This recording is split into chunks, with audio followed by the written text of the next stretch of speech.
Welcome to ఆర్ఫే TV news.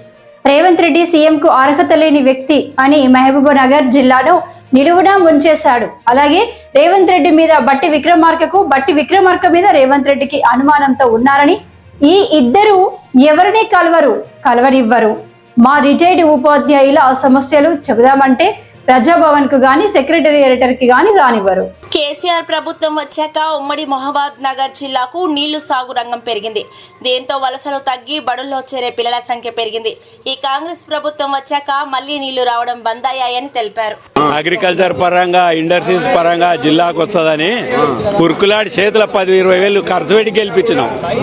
మేము MLC అప్పుడు ఎమ్మెల్సీకి ఎమ్మెల్యేగా మా జిల్లా వాడు ఉంటే మేలు జరుగుతుందని ఏం లేదు, తడిబట్ట తోడి గొంతు కోసుడు. మేము రిటైర్డ్ అయితే ఇంత పలకరిస్తలేడు. అస్సలు ప్రజాపాలన ఉందే. ఆ పనికిమాలిన ప్రజాభవన్ లో మా చిన్నారెడ్డికి ఇచ్చాడు పాపం. ఏంది దాంట్లో పిటిషన్ తీసుకునికి ఉతకాయదాలు ఇస్తే బొబ్బుట్లు వేస్తాడు. ఏముంది అది? కేసీఆర్ ఉన్నప్పుడన్నా కొన్ని అల్లుడు చెప్తే కొన్ని పనులు అవుతుండే. ఇప్పుడు ఇంతమంది ఉద్యోగస్తులు ఉండరండి, రిటైర్డ్ అయినరు. ఓనోనికి హార్ట్ ఆపరేషన్ అవుతుంది, ఓనోనికి కిడ్నీ ప్రాబ్లము, పిల్లల పెళ్లిళ్ళు. హరీష్ రావుకి ఇచ్చి కొద్దిగా చేస్తే సార్ ఇట్లా ఉంది ప్రాబ్లం అంటే కొన్ని చేపిస్తుంది. ఇప్పుడు వీని మీద వానికినిగా, వాని మీద వీనికినిగా. వాడు అనే భాష వాడకూడదు. విక్రమార్క మీద, బట్టి విక్రమార్క మీద వీనికి అనుమానం, వీని మీద వానికి అనుమానం. ఇద్దరు ఎవరు కలవరు. వాని చుట్టూ 10,000 పోలీసులు, వీని చుట్టూ సెక్రటరేట్ వయసు. నువ్వు ప్రజాభవన్ బట్టి విక్రమార్క ఒక్క ఉద్యోగం కన్నా కలిసిండే చూడు. చక్రవర్తి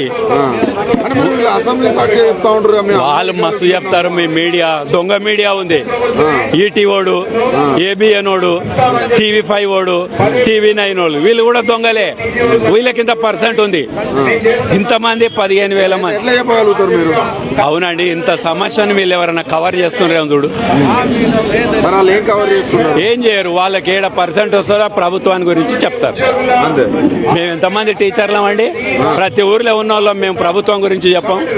వాడు ఒక న్యూస్ రాయాడు, ఆ దళితులు చేయబట్టే ఈ న్యూస్లన్నీ ఛానల్ తయారైంది. అంటే ఇప్పుడు రేవంత్ రెడ్డి ఏమంటున్నాడు, నన్ను ఓసిన డబ్బులు దొరుకుతలేవు, నన్ను దొంగలక అంటే నీవు ప్రచారం చేసినాడు తెలియదా? నీకు ప్రభుత్వంలో ఏముంటామని చిన్న ఇంకిత జ్ఞానం ఉన్నని కూడా తెలుస్తుంది. ఇంతమంది రిటైర్డ్ అవుతున్నారు, ఇన్ని ఉచితాలు ఇస్తుండా. మనకు వచ్చే రెవెన్యూ ఎంత అంటే సమాచార హక్కు కింద గవర్నమెంట్కి ఎంత రెవెన్యూ వస్తుందని అడిగితే మీరు అడిగిన ఇస్తారు. ఇయరా ఇంకో 10 ఏళ్ళు ఉంటా అంటాడు. ఉంటే పరిస్థితి తెలంగాణ 10 ఏళ్ళు ఉండకోకో 100 ఏళ్ళు ఉండకోకో ఉండనిచ్చేటోడేవాడు. అవన్నీ ఏమి ఉండవు. అలా ఇబ్బంది ఉండే వీడికి ఏ పని లేక ధర్నాలకు వస్తున్నాం. మేము 500 ఛార్జీలు పెట్టుకొని రావాలి, తిండి తిని పోవాలి. ఎవరు ధర్నా పెట్టినా వస్తున్నాం. ఎందుకు వస్తున్నాం? కడుపు గాలి. మున్సిపాలిటీలో మేము అన్ని గెలిచినాం, ప్రజలందరూ మాతోటే ఉన్నారని చెప్పి ఏం లేరు. మున్సిపాలిటీలో ఏం గెలిచిండ్రు?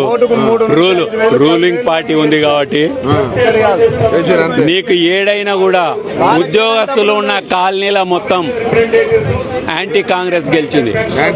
మేము మహబూబ్నగర్లో 8 వాళ్ళు బీజేపీ వచ్చింది, 16 వాళ్ళు బీఆర్ఎస్ వచ్చిన వాళ్ళని కూడా ఉద్యోగస్తులు ఉన్నవే. అది మర్చిపోకు, భుజాలు ఎగిరేసుకోకండి. మేం గెలిచాం. నేను గెలిపేనికే మేమే తిప్పలపడ్డాం. మేము అవినీతి పరులం కాదు. చిన్నారెడ్డికి సపోర్ట్ చేసిన టీచర్లం ఆ రోజు ఎందుకు చేసినాం? ఒక ఆపోజిషన్ ఉండాలి. నీవు అదే చేస్తున్నావు. నీవు అర్హత లేని వ్యక్తి సీఎం అయినావు. నువ్వు మహబూబ్నగర్ జిల్లాని నిలువున ముంచినావు. చెప్పకూడదు కానీ ఏమన్నా అంటే టీఆర్ఎస్ వచ్చినాకనే నేను ఒక టీచర్గా డ్రాప్ అవుట్లు తగ్గినాయి. ఎట్లా తగ్గినావంటే జూన్ నుంచి అక్టోబర్ వరకు కాలాలు కాకుంటే పిల్లలు వెళ్ళిపోతుంది.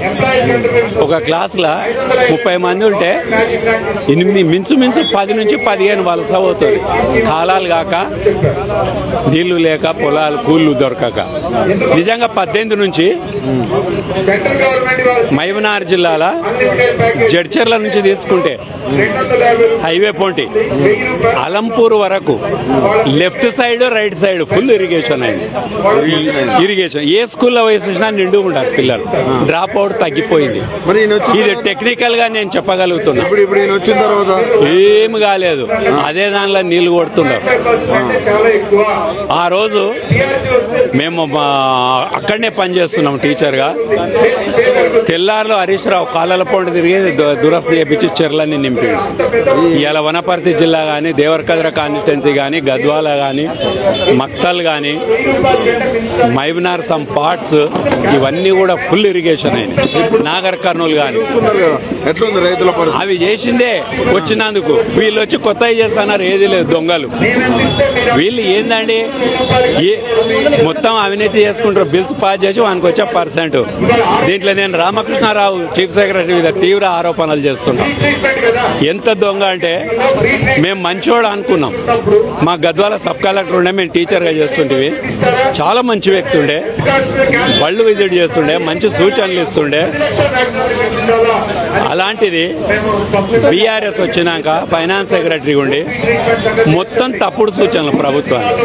ఈ కుబేర్ అనేది పెట్టించిండు. మీకు తెలుసా ఈ కుబేర్ అంటే ఏంది? ఈ కుబేర్ అంటే ఏంది? అంతకుముందు డిపార్ట్మెంట్ వారిగా బడ్జెట్ అలా అవుతుండే. మా ఎడ్యుకేషన్ కోటి, పోలీసు వాళ్ళ కోటి, హెల్త్ కోటి, పోలీసు వాళ్ళ కోటి. ఆ బడ్జెట్ని ఎవరు వాడకుండ్రి. మార్చి వరకు వాడినాక మా వేతనాలు కానీ పెన్షన్స్ కానీ పోయినాక మిగిలితే రిటర్న్ తీసుకొని అప్పుడు ప్రభుత్వ ప్రాధాన్యం మంచినీటికో ఇరిగేషన్ ప్రాజెక్టులకో మళ్ళీ రీఅలొకేషన్ చేస్తుంది. కాబట్టి ఇలాంటి తప్పుడు సూచనలు ఇచ్చిన రామకృష్ణారావు పెద్ద అవినీతి పరుడు.